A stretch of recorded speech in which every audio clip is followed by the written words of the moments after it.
आसी तो अपनी बात वेद को कहकर चली गई और वेद बिना कुछ कहे चुपचाप उसकी बातें सुन रहा था, क्योंकि वो जानता था कि उसने अपने कारण एक बार फिर आसी को तकलीफ पहुंचा दी है। जो वेद किसी को दुख पहुंचाना तो दूर की बात सोच भी नहीं सकता था, आज अपनी वजह से जानबूझकर एक ही लड़की को एक बार नहीं बल्कि 2 बार उस लड़की को तकलीफ पहुंचाई, उसका दिल तोड़ दिया था। वेद बालकनी की रेलिंग को पकड़े एकटक आसमान में चमकते चांद और उसके आसपास में अनगिनत तारों को देखकर कहता है, तुम अकेले हो, फिर भी ये तारे हर बार ये कोशिश करते हैं तुम्हारे आसपास रहकर कि तुम अकेले नहीं हो, बल्कि वो तुम्हारे साथ हैं, तुम्हारे पास। पर सबकी किस्मत में किसी का साथ नहीं लिखा होता, और यही सच्चाई है। किसी किसी को उसकी जिंदगी हमेशा अकेले ही काटनी होती है। वेद की आवाज में भी इस वक्त एक तकलीफ थी, जो उसने बेशक से आसी से नहीं कहा था। पर कुछ दर्द ऐसे होते हैं जिन्हें हमें खुद तक ही रखने होते हैं, और यही हालत थी अभी वेद की। ऐसी कौन सी बात थी जिसकी वजह से उसे वो करना पड़ रहा था जो करने के लिए उसका खुद का दिल भी गवाही नहीं देता था, पर करना पड़ा। इधर दूसरी तरफ आसी अपने दिल की बात वेद से कह तो आई थी, पर दिल में जो तकलीफ थी वो अभी उसे रोने को मजबूर कर रही थी। जो आसी बचपन से ही स्ट्रॉन्ग बच्चों की तरह जीती आई थी, आज वही आसी की हिम्मत जवाब दे रही थी। आसी आज अपने कमरे में ना जाकर दूसरे कमरे में चली गई, क्योंकि उसके कमरे में पलक और माया पहले से सो रही थी, और कहीं वो दोनों उसके आंसू ना देख लें। और अगर उन दोनों ने उसके आंसू की वजह पूछी तो वो क्या कहेगी उन दोनों से, जिसका जवाब तो उसके पास खुद भी नहीं था, और ना अभी वो किसी तरह के सवाल के जवाब देने की हालत में थी। पर अपने दोस्तों द्वारा पूछे गए सवालों के जवाबों से बचने के लिए दूसरे कमरे में जाकर गेट को बंद कर देती है। आसी की आंखों में आज आंसू थे, जिनको रोकने की वो नाकामयाब कोशिश कर रही थी, पर उन आंसुओं को आज अपने अंदर रखने में कामयाब नहीं हो पा रही थी। आसी अपने आंसुओं को अपने हाथों से बेरहमी से पोंछते हुए कहती है, क्यों बाबा जी, क्यों? क्यों हर बार मैं ही? आखिर ऐसी भी क्या गलती हो गई मुझसे जिसकी सजा बचपन से अभी तक पूरी नहीं हुई? बचपन से अब तक कोई खुशी न मिलने के बावजूद भी मैं छोटी छोटी बातों में अपने लिए खुशियां ढूंढ अपने जीने की वजह बना लेती थी, पर कभी आपसे शिकायत नहीं की। कभी नहीं कहा कि क्यों दूसरे बच्चों के पास उसके पेरेंट्स हैं पर मेरे पास नहीं है। मेरे पास कहने के लिए कोई अपना नहीं, फिर भी मैं खुश रहने की कोशिश करती थी। ये कहते हुए वो वहीं एक जगह पर आकर बैठ जाती है और कहती है, मैंने उससे अपने सवाल का जवाब ही तो मांगा था। क्या मेरे सवाल का जवाब इतना मुश्किल था जितनी मेरी जिंदगी बर्बाद करना नहीं था उनके लिए? क्या मैं उनके लिए बस एक खिलौना मात्र हूँ जिसके साथ उनका जब मन किया खेला वरना फेंक दिया? क्यों नहीं समझता कोई मुझे कि मैं भी एक इंसान हूँ, जिसे दर्द भी होता है और तकलीफ भी होती है। मैंने किसी का क्या बिगाड़ दिया बाबा जी, जिसकी सजा मुझे मिल रही है? खुश थी मैं अपनी जिंदगी में, सब कुछ भूल कर आगे बढ़ रही थी, तो क्यों आए मेरे सामने? क्यों एक बार फिर मेरे करीब आने की कोशिश करने लगे? क्यों अपनी बातों से मुझे एहसास कराने लगे कि मैं भी उनकी ज़िंदगी में अहमियत रखती हूँ, जबकि ये झूठ था? तो फिर क्यों मुझे झूठी उम्मीद दिलाने लगे, और जब उम्मीद जागी तो एक झटके में मेरी उम्मीद को तोड़ दिया और याद दिलाया कि मैं कुछ भी नहीं उनके लिए? आसिया आज अपने दिल के दर्द को बाहर कर रही थी। आखिर वो भी इंसान थी, कब तक सारे दर्द को खुद में रखती? वही बेर जो अब वहीं बालकनी की रेलिंग से सटकर फर्श पर बैठ गया था, उसकी आंखों में एक खालीपन था। बेद वहीं बैठ जाता है और अपना चेहरा झुकाए बैठा था कि तभी वहां बारिश की बूंद गिरी, और फिर देखते ही देखते उन बूंदों ने तेज बारिश का रूप ले लिया। पर इस तेज बारिश के बावजूद भी बेद अपनी जगह से नहीं उठा। वो अब भी वहीं बैठा था और अपने शरीर पर पड़ रही उन बारिश की बूंदों में अपने लिए राहत और सुकून ढूंढ रहा था, जो उसकी जिंदगी में भी नहीं था, और जिसकी वजह से उसकी ज़िंदगी में सुकून आ रहा था, उसे उसने खुद से अलग भी कर दिया था। इतना अलग कि वो सुकून अब कभी उसके पास वापस लौट कर नहीं आता। सब जानते हुए भी वेद ने वो किया जो करना नहीं चाहता था, पर मजबूरी ही करना पड़ा। वेद बारिश में बैठा था, जो हर बीते वक्त के साथ कम होने की जगह बढ़ रही थी। बारिश बहुत तेज थी और उतनी ही तेजी से चल रही थी वेद के दिमाग में उलझने। ऐसा लग रहा था कि वेद उस बारिश में बैठकर अपनी उलझनों को कम करने की कोशिश कर रहा था।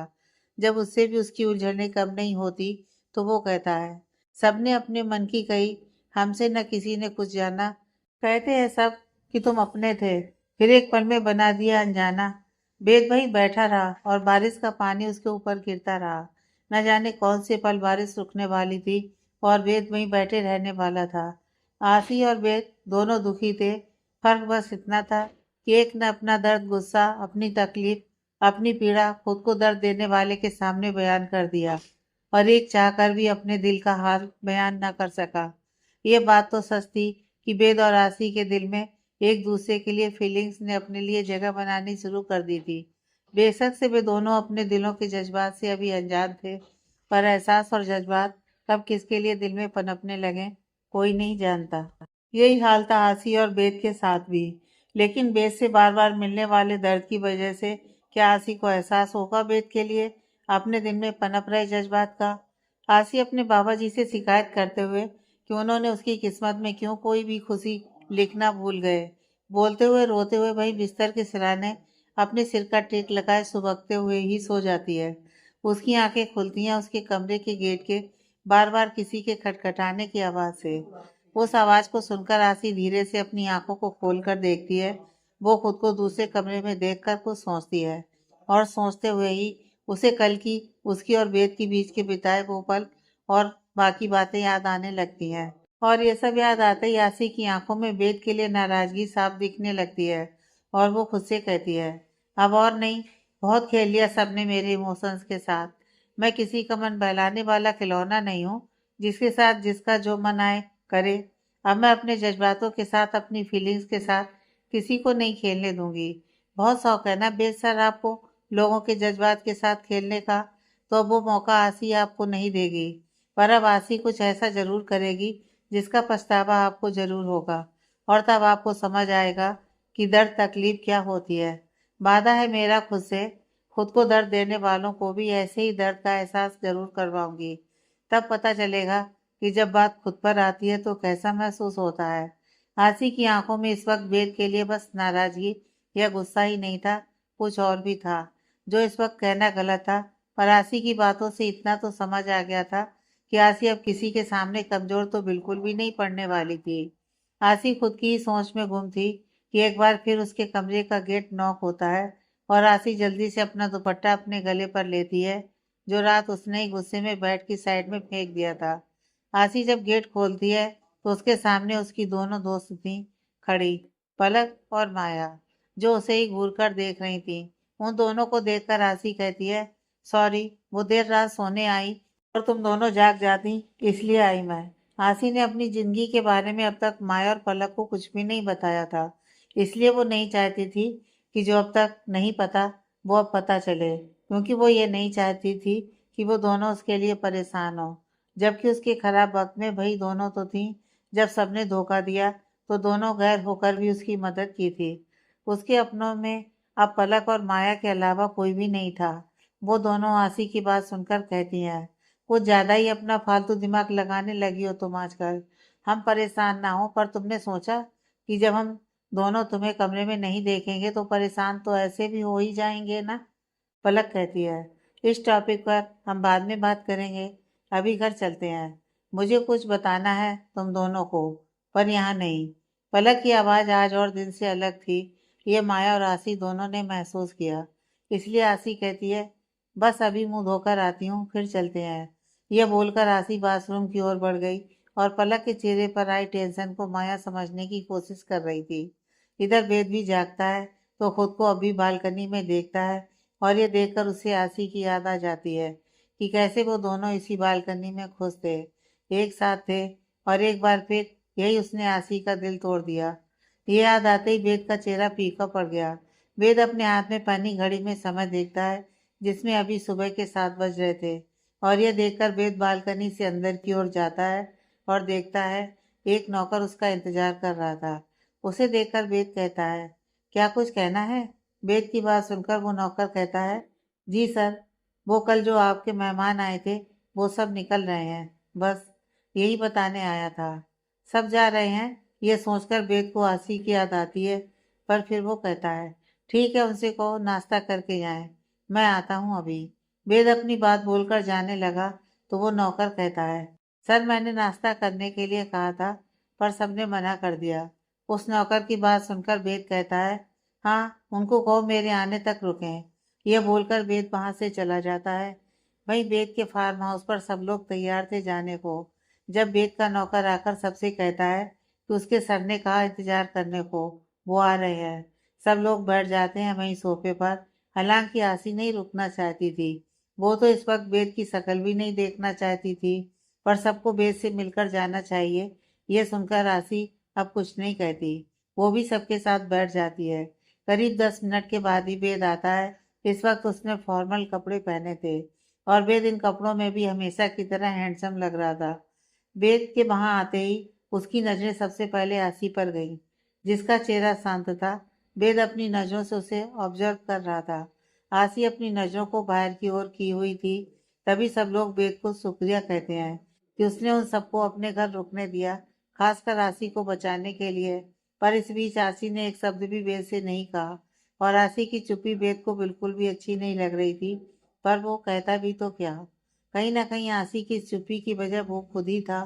सब लोग थोड़ी देर बात करते हैं और वेद से एक बार फिर थैंक कर वहां से जाने लगते हैं। सब लोग आगे थे, बस आसी पीछे थी। सब लोगों के बाहर जाने पर आसी जाने लगती है तो वेद उसे आवाज देता है, आसी सुनो। वेद की आवाज सुनकर आसी गुस्से से अपनी आंखों को मींच लेती है और अपनी मुट्ठी कस लेती है। आसी की हरकत वेद की नजरों से नहीं बच पाती। वेद जानता था कि कल रात की वजह से उसने एक बार फिर आसी को नाराज कर दिया है। वेद आसी के पास जाता है और उसका हाथ थामने को होता है कि आसी 2 कदम आगे बढ़कर कहती है, सर, यहाँ से ऑफिस जाना है मुझे। आपकी तरह मैं अमीर इंसान नहीं हूँ और ना ही एक बड़ी फैमिली से बिलोंग करती हूँ। चलती हूँ सर, होटल टाइम से पहुँचना होता है मुझे। अपनी बात बोलकर आसी वहां से चली गई और वेद आसी की बातों में खुद के प्रति नाराजगी अच्छे से समझ रहा था। वो खुद से कहता है, जानता हूँ नाराज हो, मैं तुमसे ऑफिस में बात करता हूँ, वहां कैसे जाओगी मेरी बात काट कर। वेद को आसी से बात करनी थी जो अब होटल में ही हो सकती थी, इसलिए वो भी तैयार होने के लिए निकल पड़ता है। आसी और वेद के बीच एक बार फिर सब कुछ ठीक होते होते रह गया था। अब आसी ने भी फैसला कर लिया था वेद से दूर रहने का, पर इससे पहले वो भी वेद को उस दर्द का एहसास कराना चाहती थी जो उसने सहा था। बेशक वो ये बात नहीं जानती थी कि वेद ने उसके साथ जो कुछ भी किया वो मजबूरी में किया था, पर वेद को भी कोई हक नहीं बनता था कि वो अपनी मजबूरी में आकर आसी की जिंदगी और उसकी फीलिंग्स का मजाक बनाए। जो वेद जाने अनजाने में ही सही, पर एक नहीं 2 बार आसी को हर्ट कर गया था, जिस वजह से अब उन दोनों की जिंदगी क्या मोड़ लाने वाली थी वो तो आगे आने वाला वक्त ही बताता। आसी, पलक और माया साथ अपने फ्लैट में चली जाती हैं। उसे आगे क्या करना था उसने कुछ भी सोचा नहीं था, पर इतना पक्का था कि वेद को उसकी गलती समझाएगी जरूर। इधर वेद भी तैयार होकर अपने फार्म हाउस से ऑफिस के लिए निकल जाता है और वेद के फार्म हाउस से निकलते ही वेद के फार्म हाउस में काम करने वाली एक महिला नौकर तुरंत किसी को फोन लगाती है और उसको कुछ बताने लगती है। फोन पर अपनी सारी बात कहने के बाद वो महिला नौकर कहती है, हाँ हाँ मैम, मैंने आपको जितनी भी बात बताई है वो पूरी तरह से सच है। रात देर सर और वो लड़की काफ़ी देर तक बात करते रहे। उसके बाद वो लड़की जब बाहर आई तो वो गुस्से में थी और उसकी आंखों में आंसू भी थे। पक्की बात है मैम कि बेद सर और उस लड़की में कोई बात हुई है। दूसरी तरफ से आवाज आई, ठीक है, तुम बेड पर नजर रखना कि वहाँ कौन कौन आता है, समझी तुम। हाँ मैम, मैं आपकी सारी बातें बहुत अच्छे से समझती हूँ, तभी तो आपका काम इतने अच्छे से कर दिया। बस अब आप भी ध्यान रखिएगा मेरा। उस महिला नौकर की बात सुनकर फोन के दूसरी तरफ से आवाज आती है, तुम परेशान मत हो, तुमने आज तक मेरे लिए जितनी खबर लाई हो वेद की और जो काम किया है और आगे भी करोगी, उसके पूरे पैसे तुम्हें बराबर मिलेंगे। इसके बाद वह मेड फोन रख देती है और फोन की तरफ की दूसरी महिला कहती है, वेद, बहुत समय से मुझे तुम्हारी कमजोरी का इंतजार था और फाइनली वह कमजोर कड़ी मुझे मिल ही गई। बहुत जल्दी मैं इस कमजोर कड़ी की सहायता से मैं तुम्हें इतना कमजोर कर दूंगी कि जिस प्रॉपर्टी पर तुम सांप की तरह फन फैलाए बैठे हो ना, वह प्रॉपर्टी तुम खुद यहाँ मेरे पास ला कर दोगे। और अब तुम्हें भी समझ में आएगा कि जब प्यार में धोखा मिलता है, प्यार में दर्द मिलता है, प्यार में तकलीफ होती है, तो वह तकलीफ कितनी बड़ी होती है। किसी इंसान के लिए, खासकर उस इंसान से मिली तकलीफ जो आपको अपना समझता हो। अब तुम्हें भी पता चलेगा जब तुमसे तुम्हारा प्यार करने वाला दूर हो जाता है किसी और के लिए, तब तुम समझोगे कि प्यार की असली परीक्षा क्या है, तकलीफ क्या होती है, खुशी क्या होती है, जो तुम अब तक नहीं समझे हो पर अब समझोगे। बेद, मेरी जिंदगी में मिली हर तकलीफ की सजा अब तुम्हें मिलेगी। बहुत जल्द मैं उस लड़की से मिलकर उससे तुम्हें इतना दूर कर दूंगी कि पास होकर भी फासले मजबूत होंगे, इतने मजबूत कि वो तुम्हारे सामने होगी पर तुम्हारी नजरों से देखने के लिए नहीं उठ पाएंगी। ये सब बोलते वक्त उस इंसान की आंखों में बेद के लिए नफरत तो जबान पर गुस्सा था। मैं बेद इन सब बातों से अनजान अपने होटल के लिए निकल गया और उसे बस होटल जाना था और जल्दी ही वो पहुंच भी गया। बेद होटल पहुंच जैसे ही अंदर जाता है उसकी नज़र मिस्टर पाठक से बात करती आसी पर चली गई। आसी जब मिस्टर पाठक से बात करते हुए किसी बात पर हंस रही थी और वहीं जब आसी की नज़रें खुद की ओर देखते बेद पर गईं तो उसकी मुस्कान कहीं गायब हो गई और वो मिस्टर पाठक से कहती है, पाठक सर, मैं चलती हूँ। कल नहीं आई थी तो काम भी रह गया है। फिर मिलती हूँ सर। और पाठक सर, ये बोल आसी वहां से निकल गई और भाई वेद को अच्छा तो नहीं लगा आसी का उसको देख इस तरह से वहां से चले जाना, पर वो जानता था इसमें उसकी ही गलती है, जिस वजह से वो भी चुपचाप अपने केबिन की ओर चला गया। वेद केबिन में गया ही था कि उसकी नज़र अपनी चेयर पर बैठी एक महिला पर जाती है जिसकी पीठ उसकी तरफ थी। यह देखकर वेद कुछ कहता कि फिर उसकी नज़र सामने दीवार पर लगी पेंटिंग पर गई जिसमें उस इंसान का रिफ्लेक्शन नजर आया और उस इंसान को वेद अच्छे से पहचानता था। यह कोई और नहीं, शालिनी जी थी। शालिनी जी को आज अपने होटल में देखकर वेद को हैरानी हुई क्योंकि वो कभी भी होटल नहीं आती थी और आज अचानक से उनका आना वेद को अजीब लगता है और वो अपनी हमेशा वाली धीमी आवाज में बोलता है, मिसेज बंसल। वेद शालिनी जी को मिसेज बंसल ही बुलाता था क्योंकि शालिनी जी ने ही उसे ऐसा कहने को कहा था। वेद की आवाज सुनकर शालिनी जी के होंठों पर एक मुस्कान आ गई और वो अपनी चेयर पलटकर कहती हैं, हाँ मैं, क्यों, मैं यहाँ नहीं आ सकती? शालिनी जी की बात सुनकर वेद कहता है, जी आप बिल्कुल आ सकती हैं, ये आपका भी होटल है। वेद का बस इतना ही कहना था कि शालिनी जी कहती हैं, गलत, मेरा भी होटल नहीं है बल्कि मेरा ही होटल है। एक भी और ही शब्द पूरा वाक्य बदल देता है। वैसे आज मेरा मन हुआ कि अपने होटल में आऊं, देखूं यहाँ क्या सब काम हो रहा है, यहाँ काम करने वाले लोगों से मिलूं, बस इसलिए आ गई। चलो तुम काम करो, मैं सबसे मिलकर आती हूँ। उन सबको भी तो पता चलना चाहिए कि इस होटल का असली मालिक है कौन, और जिसे वो सब लोग मालिक समझते हैं वो तो बस उन सब की तरह एक मामूली सा एम्प्लॉय है। शालिनी जी की बात सुनने के बाद भी वेद कुछ नहीं कहता है। उसे तो आदत हो गई थी उनकी ये सब बातें सुनने की, इसलिए वो अभी चुप था।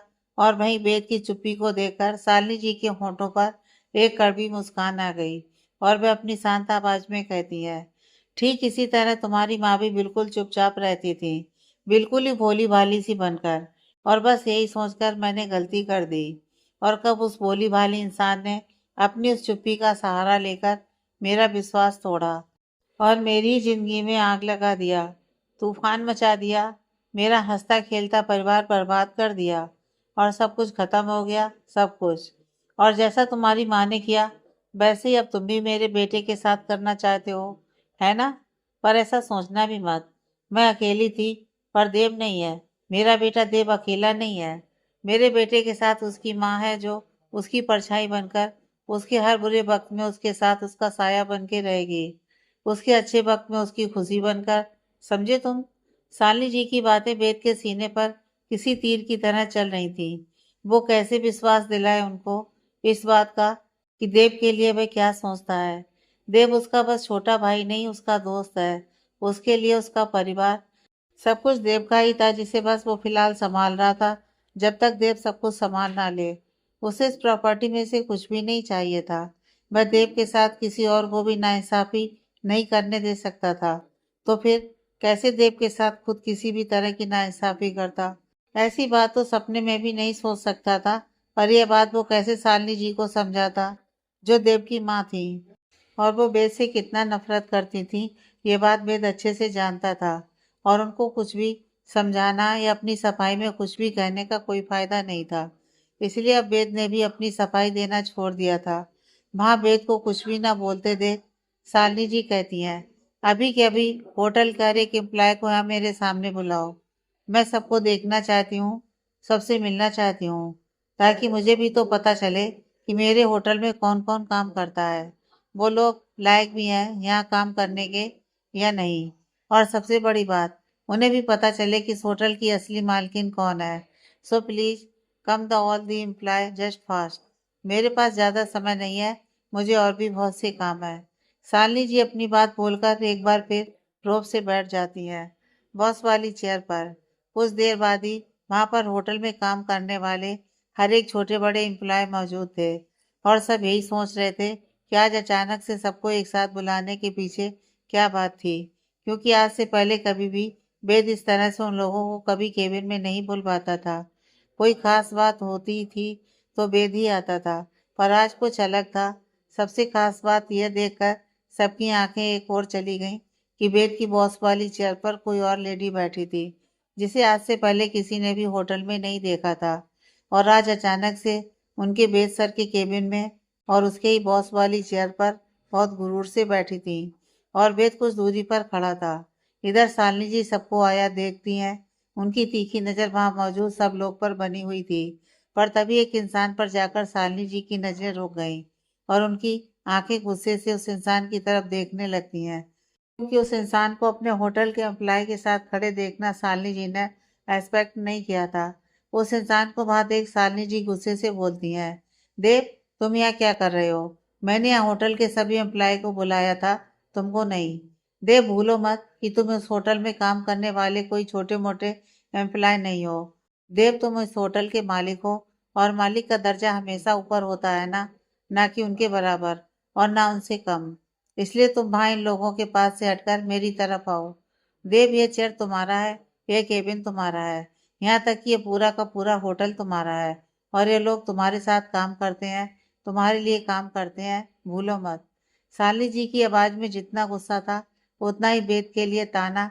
उसकी बातों से ऐसा लग रहा था जैसे वो जानबूझकर सबके सामने वेद की औकात दिखाना चाहती थी कि जिसे वो लोग होटल का मालिक समझते थे, उसकी औकात तो उन लोगों के बराबर भी नहीं है। शालिनी जी की बातों में वेद के लिए छुपे ताने को कोई और समझा हो या ना समझा हो, पर वहां पर मौजूद दो लोग जरूर समझ गए थे। एक खुद वेद, क्योंकि उसकी माँ का यह तरीका वो और भी बार देख चुका था कि वेद को लेकर वो क्या कुछ कह सकती हैं, पर आज तक उन्होंने जो भी कहा था वेद को लेकर वो घर तक सीमित था। पर आज होटल आकर सबके सामने अपने भाई की बेइज्जती करते देख देव का पारा हाई हो रहा था, पर वो इतने लोगों के बीच अपनी माँ को कुछ भी गलत कहकर उनकी हरकत दोहराना नहीं चाहता था, वरना उसमें और उनमें फर्क ही क्या रह जाता। जो वो वेद के साथ की वही वो अपनी माँ के साथ करे। देव को गुस्सा तो बहुत आ रहा था, बस वो खुद को किसी तरह शांत कर रहा था। वही शालिनी जी का बिहेवियर वेद के लिए देखकर आसी भी हैरान थी। उसको तो यही पता था कि वेद और देव भाई हैं, फिर एक बेटे के लिए इतना प्यार और दूसरे के लिए इतनी नाराजगी, या ये कहें नाराजगी छोटा शब्द था। काली जी के कहे शब्दों में आसी को वेद को नीचा दिखाने की कोशिश साफ समझ आ रही थी।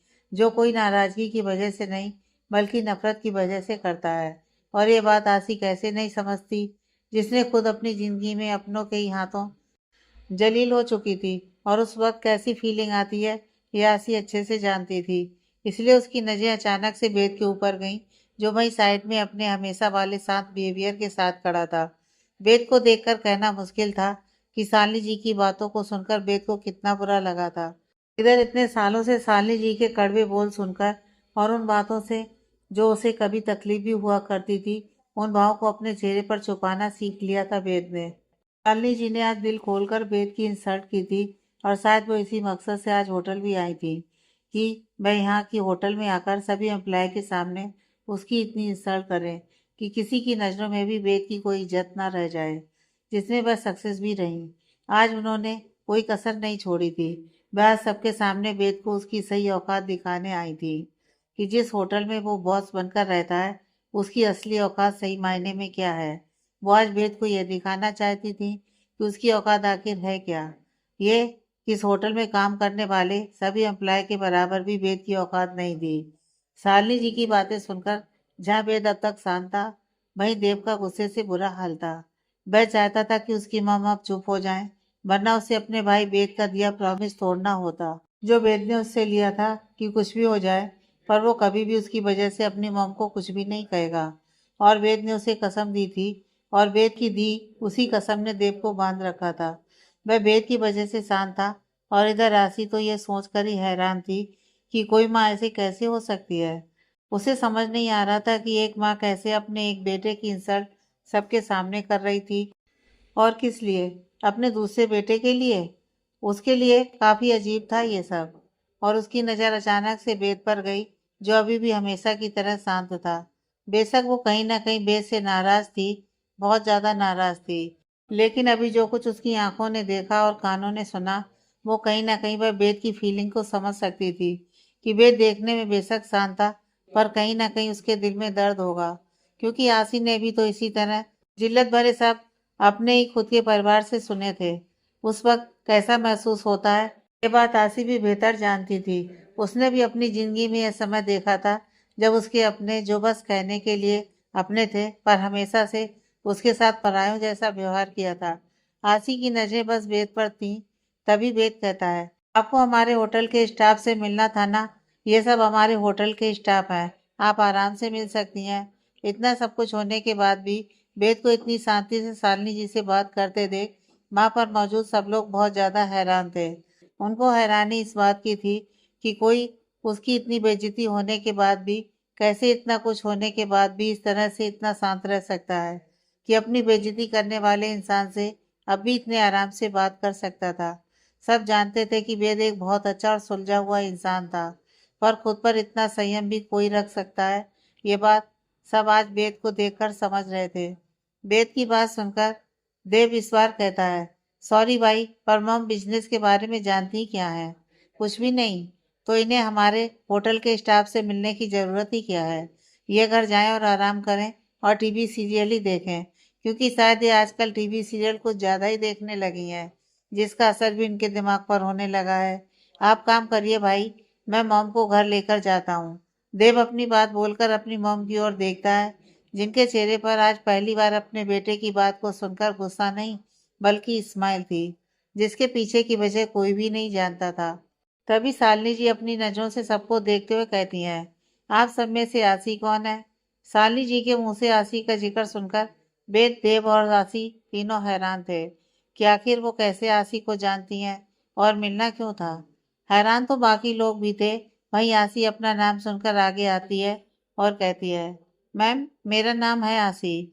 आसी को देखकर शालिनी जी एक नजर आसी को ऊपर से नीचे की तरफ देखती हैं और कहती हैं, मुझे तुमसे कुछ बात करनी है, वो भी अकेले में। उनकी बात सुनकर सब लोग चले जाते हैं। वेद और देव अब भी खड़े थे, और उनको वहीं देखकर शालिनी जी कहती हैं, शायद तुम लोगों ने सुना नहीं, मैंने कहा मुझे अकेले में बात करनी है। वेद आसी को उनके साथ अकेला छोड़कर जाना तो नहीं चाहता था, पर रुक भी नहीं सकता था, इसलिए वो चला गया, और उसके पीछे देव भी अपने भाई से बात करने के लिए वेद के पीछे चला गया। इधर वेद के केबिन में अवासी और शालिनी जी अकेली थी, और तभी शालिनी जी कहती हैं, कल तुम हमारे फार्म हाउस में थी, वजह? शालिनी जी की ये बात सुनकर आसी उनकी ओर देखने लगती है। आखिर क्या वजह बताती? आसी को समझ ही नहीं आ रहा था, और वहीं आसी को कुछ भी ना कहते देखकर शालिनी जी कहती हैं, जवाब नहीं है? वैसे होगा भी कैसे?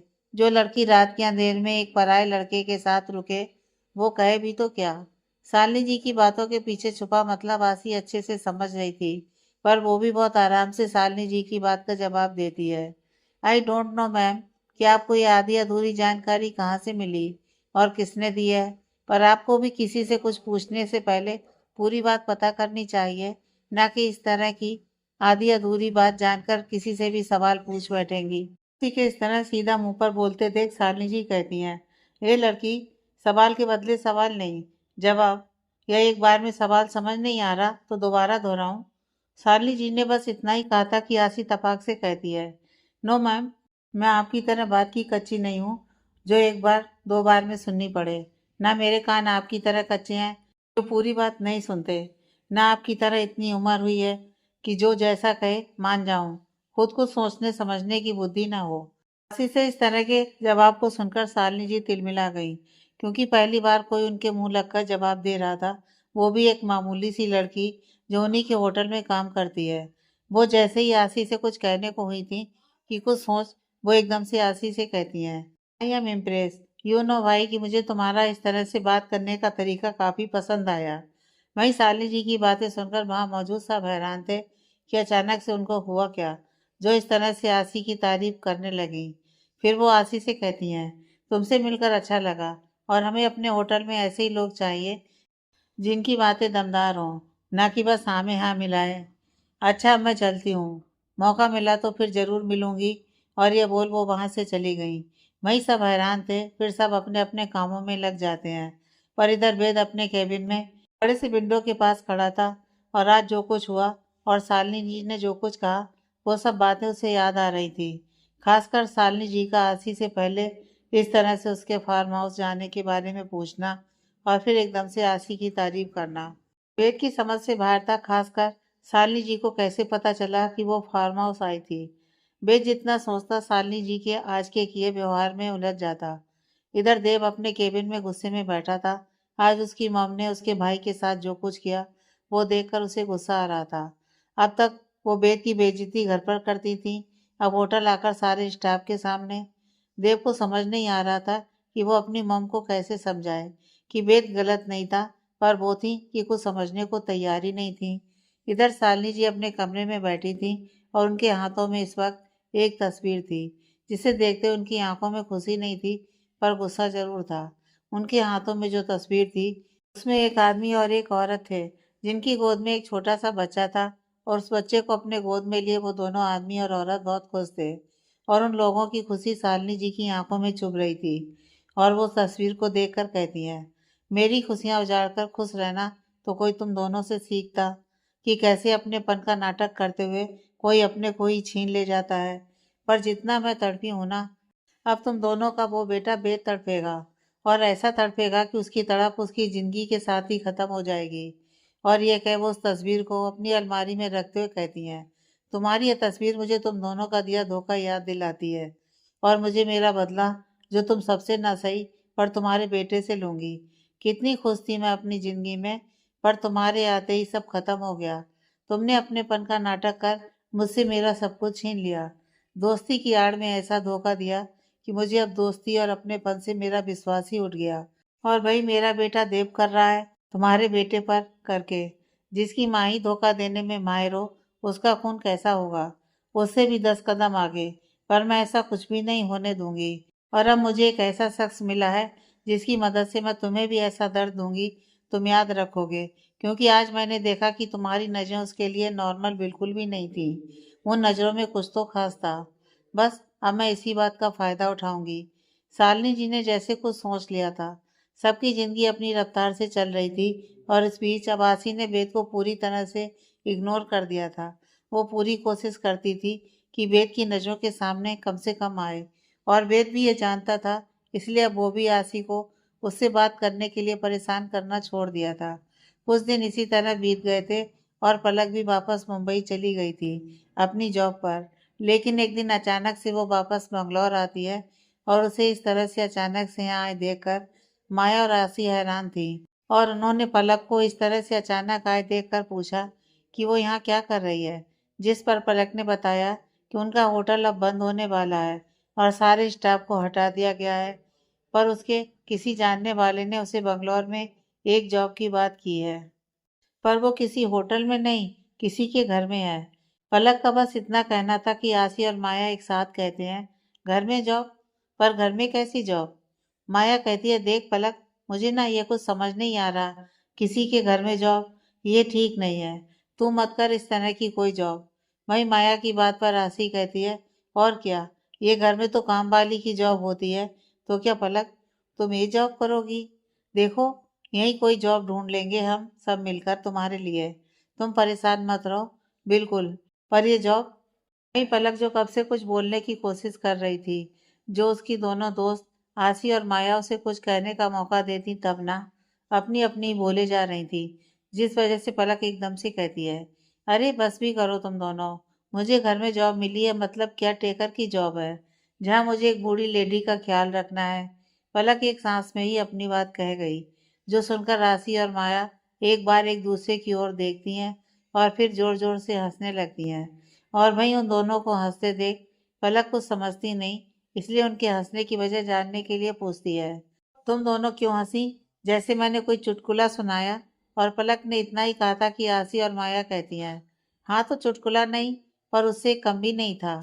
तुम और केयर टेकर की जॉब, जिसे खुद की केयर करनी नहीं आती, वो किसी और की केयर करेगी, वो भी किसी उम्र दराज इंसान की, एज ए जॉब। ये बात किसी चुटकुले से कम थोड़ी है। और ये बोलकर माया और आसी एक दूसरे को हाई फाई करते हैं, जो देखकर पलक उन दोनों की तरफ घूरते हुए देखती है। पलक आज से ही बंसल हाउस में वेद की दादी की as a caretaker job करने वाली थी। तीनों दोस्त एक दूसरे को बेस्ट ऑफ लक कहकर निकल जाती हैं। माया हमेशा की तरह आसी को आज उसके होटल छोड़ने नहीं जा रही थी, जैसे वो हमेशा जाती थी। आज उसे अपने ऑफिस की तरफ से कुछ काम दिया गया था, जिसे करने उसे जाना था। और जिस जगह जाना था वो एरिया और आसी का होटल अपोजिट डायरेक्शन में था, जिस वजह से आसी ने माया को उसके ऑफिस के जरूरी काम को करने के लिए कहा और वो अकेली निकल गई होटल। माया भी आसी की बात मान गई। आसी बस स्टॉप पर बस का वेट कर रही थी कि तभी उस जगह से मिस्टर पाठक का बेटा अपनी बाइक से जा रहा था और उसकी नज़र बस स्टॉप पर बस का इंतजार करती आसी पर गई। उसने तुरंत अपनी बाइक उस तरफ कर आसी की तरफ खड़ी कर दी। आसी की नज़रें जैसे ही उस ओर गईं, वो हैरान होकर कहती है, आप यहाँ? आसी की बात सुनकर मिस्टर पाठक का बेटा कहता है, हाँ वो मैं तो ऑफिस जा रहा था, तुम पर नज़र पड़ी तो आ गया। अच्छा चलो मैं तुम्हें तुम्हारे होटल छोड़ देता हूँ। मिस्टर पाठक के बेटे की बात सुनकर आसी कहती है, अरे नहीं नहीं, आप क्यों छोड़ेंगे मुझे मेरे होटल? आप तो ऑफिस ही जा रहे हैं, आपको बेकार ही मेरी वजह से देर हो जाएगी ऑफिस पहुंचने में। कोई बात नहीं, आप जाइए और मेरी बस अभी कुछ ही देर में आती होगी, मैं बस से चली जाऊंगी। आसी अपनी ये बात बहुत इस्माइल के साथ ही कहती है मिस्टर पाठक के बेटे से। तो वहीं मिस्टर पाठक का बेटा कहता है आसी से, क्या आसी, तुम तो ऐसे कह रही हो जैसे मुझे जानती ही नहीं हो। एंड डोंट वरी, तुमको जरा भी परेशान होने की ज़रूरत नहीं है। तुम्हारा होटल और मेरा ऑफिस एक ही रास्ते में पड़ता है, तो मुझे तुम्हें वहाँ तक छोड़ने में कैसी देरी होगी? आखिर जाना मुझे भी तो उसी रास्ते से है ना, इसलिए कोई लेट नहीं होगा। मैं तुम्हें होटल छोड़ते हुए मैं वहाँ से निकल जाऊँगा। अब तुम ना बातों में ही लेट मत करो, वरना बातों के चक्कर में पक्का हम दोनों अपने काम के लिए लेट हो जाएंगे।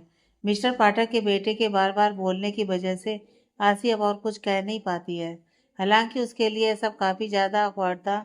वो आज से पहले कभी भी इस तरह से उसके साथ अकेले नहीं गई थी। आज से पहले हमेशा माया साथ होती थी, पर आज काफ़ी अजीब था इस तरह अकेले जाना। फिर भी जाने के लिए मान जाती है, आखिर उसे भी होटल जाने के लिए लेट हो रहा था।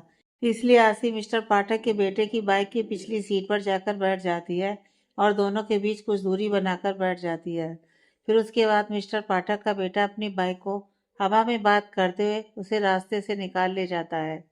कुछ देर के बाद ही मिस्टर पाठक का बेटा अपनी बाइक होटल के सामने पार्किंग में रोकता है और जब वह पार्किंग में अपनी बाइक रोकता है तो ठीक उसी वक्त वहाँ पर बेद की कार भी रुकती है। फिर जैसे ही वो अपनी कार से बाहर आने को होता है कि उसकी नज़र किसी के साथ बाइक पर बैठी आसी पर जाती है। बेद सोच में पड़ जाता है कि आसी किसके साथ बाइक पर आई है। मिस्टर पाठक के बेटे ने इस टाइम अपने फेस पर हेलमेट लगा रखा था, जिस वजह से उसका चेहरा नहीं दिख रहा था और वे दासी को किसी और लड़के के साथ देख उसे काफ़ी अजीब लगता है। कह सकते हैं कि उसे आसी को किसी और के साथ देखकर थोड़ा सा गुस्सा भी आ रहा था, पर वह इस बात का एक्सप्रेशन अपने चेहरे पर शो नहीं होने दिया। आखिर वो आसी पर किस हक से गुस्सा कर सकता था? कैसे पूछ सकता था उससे कि वह किसके साथ आई, क्यों आई, और किसी और के साथ आने का उसका कोई हक नहीं था। वेद के पास आसी से कोई भी सवाल पूछने का हक ही कहाँ था, इसलिए वह चुपचाप वहां से निकल जाता है। वहीं आसी की नजरें भी अब तक वेद पर जा चुकी थीं, पर वह कुछ नहीं कहती है और वह अपने होटल के अंदर चली जाती है। इधर दूसरी तरफ पलक जैसे ही बंसल हाउस में एंट्री करती है, उसकी नज़रें सबसे पहले शालिनी जी से टकराती हैं। शालिनी जी किसी अनजान इंसान को अपने घर में देखकर उससे सवाल करती हैं, तुम कौन? शालिनी जी का सवाल सुनकर पलक कहती है, जी मैं पलक। पलक ने इस वक्त एक टॉप और नीचे एक लॉन्ग स्कर्ट पहना था जिसमें वो काफी सुंदर लग रही थी। पलक का सिंपल लुक देखकर शालिनी जी एक बार ऊपर से नीचे तक पलक को देखती हैं, फिर से पूछती हैं, ओह, पर तुम यहाँ किस काम से आई हो? शालिनी जी की बात सुनकर पलक कहती है, हेलो, हेलो मैम, मतलब गुड मॉर्निंग मैम। मैं मिसेज बंसल की केयर टेकर की जॉब के लिए यहाँ पर आई हूँ। मुझे मिस्टर विशाल ने यहाँ भेजा है। विशाल नाम सुनकर शालिनी जी पूछती हैं, क्या कहा? तुम्हें किसने भेजा है यहाँ पर? जिस पर पलक कहती है, मुझे मुंबई में जो मिस्टर विशाल शर्मा है ना, उन्होंने ही भेजा है। उन्होंने कहा यहाँ एक केयर टेकर की ज़रूरत है। विशाल शर्मा का नाम सुनकर शालिनी जी कहती हैं, अच्छा ठीक है, तुम आओ, मैं तुम्हें मिलवा देती हूँ। ये कहकर वो पलक को अपनी सास यानी कि वेद और देव की दादी के कमरे में ले जाती हैं और उसके बाद पलक को सब कुछ अच्छे से समझाती हैं कि उसको कैसे उनका ध्यान रखना है, कौन सी दवाई किस टाइम देनी है, क्या खाना खिलाना है, कब कौन सी एक्सरसाइज करवानी है। यह सब कुछ कहते हुए वो पलक से कहती हैं, देखो लड़की, मुझे किसी भी तरह की लापरवाही इनके केस में बिल्कुल बर्दाश्त नहीं है। तुम उनकी केयर टेकर की जॉब के लिए आई हो तो उनकी पूरी केयर करना तुम्हारी जिम्मेदारी है, और अगर मुझे तुम्हारी तरफ से थोड़ी सी भी लापरवाही मिली तो मैं तुम्हें उसी वक्त जॉब से निकाल दूंगी। उसके बाद मुझे तुम्हारी तरफ से कोई आर्गूमेंट नहीं चाहिए। आई बात समझ? शालिनी जी की बात पलक अच्छे से समझ गई थी और उनकी बातों से यह भी कि शालिनी जी थोड़ी गुस्से वाली महिला है। इसलिए वह शालिनी जी से कहती हैं, मैम आप परेशान मत होइए, मैं अपनी तरफ से बेस्ट दूंगी और आपको शिकायत का कभी कोई मौका नहीं मिलेगा मेरी तरफ से। पलक की बात सुनकर शालिनी जी कहती हैं, अच्छा, और ये कहकर वो वहां से चली जाती हैं। पलक अब दादी जी के कमरे में आती है। दादी जी पलक को देखकर कहती हैं, तुम्हारा नाम क्या है? पलक दादी जी की बात सुनकर कहती है, मैम मेरा नाम पलक है। पलक के मुंह से खुद के लिए मैम सुनकर दादी माँ हंसने लगती हैं और कहती हैं, जानती हो, आज काफ़ी सालों बाद मैं खुद के लिए मैडम सुनी हूँ। जब वेद के दादाजी थे और तब मैं उनके साथ उनके ऑफिस में जाया करती थी, तब मुझे लोग मैडम कहते थे। फिर तो ना वेद के दादाजी रहे और ना मेरा कभी ऑफिस जाना हुआ। उसके बाद तो एक तरह से मैं यहीं इसी घर में कैद हो गई। उसके बाद मैडम नहीं, उसके बाद तो सब दादी जी कहते हैं। और अब सच कहूँ तो मुझे भी ये दादी जी शब्द बहुत अच्छा लगता है। एक अपनापन सा होता है। इसलिए मैं यह चाहूँगी कि तुम भी मुझे आगे से मैडम नहीं, दादी जी ही कहो। दादी जी का इतना प्यार और सॉफ्टवेयर नेचर देखकर पलक को काफ़ी अच्छा लगता है। पलक समझ गई थी कि दादी का नेचर सच में बहुत प्यारा है। वह दादी माँ से कहती है, ठीक है दादी माँ, आज के बाद से मैं आपको दादी जी ही कहूँगी। उसके बाद पलक और दादी माँ में कुछ कुछ बातें होने लगती हैं। इस बीच पलक अपनी तरफ से दादी माँ का पूरा ख्याल रख रही थी, जैसे कि उनका खाना, मेडिसिन, जैसा शालिनी जी ने बताया था। इधर वेद होटल के अंदर आ तो गया था, पर आशी को किसी और के साथ बाइक पर बैठी देखकर वेद को गुस्सा भी आ रहा था आशी पर, कि वो ऐसे कैसे किसी भी अनजान के साथ बैठकर होटल आ गई। वो खुद में बड़बड़ा रहा था। आशी को किसी और के साथ होटल पार्किंग में देखकर वेद को बिल्कुल भी अच्छा नहीं लगा, और पर वो आशी से कुछ भी ना कहते हुए वहां से अपने केबिन में आ गया। वेद ने बेशक आशी से वहां कुछ भी नहीं कहा था, पर आशी को किसी और के साथ देखकर वेद को बिल्कुल भी अच्छा नहीं लग रहा था और दिल में जलन जैसा महसूस हो रहा था। यह बात वो मानने को तैयार ही नहीं था। और तभी वहाँ वेद का असिस्टेंट राज वहाँ आता है और राज को देखकर वेद अपने मन में चल रही बातों को कंट्रोल करता है और राज से कहता है, राज तुम यहाँ, कोई खास काम? वेद की बात सुनकर राज कहता है, यस सर, वो एक्चुअली मुझे आपको याद दिलाना था कि आपके और मिस आसी मैम के कॉन्ट्रैक्ट मैरिज का 5 महीने से ऊपर का वक्त हो चला है और अब बस 15 दिन और बाकी हैं इस कॉन्ट्रैक्ट मैरिज में।